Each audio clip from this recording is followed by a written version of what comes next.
I mean, it nearly ended my career, of course. My PhD was called Conceptual Confusions in Experimental Psychology, which comes from the closing words of Wittgenstein's Tractatus saying psychology is a discipline of experimental methods and conceptual confusions, which is, I thought, yeah, that's right. So what you can tell from that PhD was that my main friends and contacts were actually philosophers. So I was busy reading various philosophers, British and Canadian philosophers, saying that psychologists really don't know what they're doing. They think they're measuring physical responses and learning something about human behavior, but actually they're learning nothing about human behavior, because the first thing to know about human behavior is that it's rule bound or else dissident for certain rules, and you don't even understand what a person is doing outside of social and linguistic contexts. And I thought, yes, that's right. So that's what I did my PhD in, without a supervisor at all. And it was marked by someone called Rose Boom in Canada, who I decided might pass it.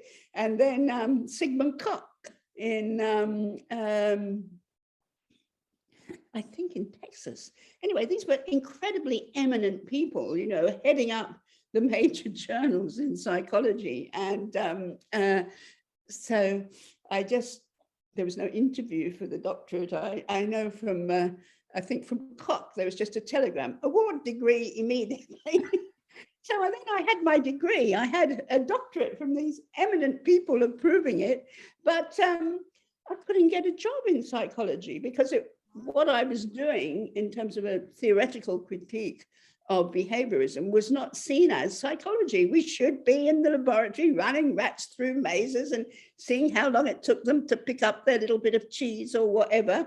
Or there were also perceptual experiments we could do, or there was something called group psychology that we studied, which was nothing to do with actual social groups, but of course laboratory groups, where you know, we studied things called conformity group influence, where you probably know they show you two lines and one line is longer than the other, and they have your the experimenter has all his stooges insisting that the shorter line is longer, and they see whether they can persuade you this is the case. So again, we never got outside the laboratory to know what was going on in the world, which was the reason that I think many people like me wanted to study psychology. So I had my license to teach, but no one in Sydney was going to employ me.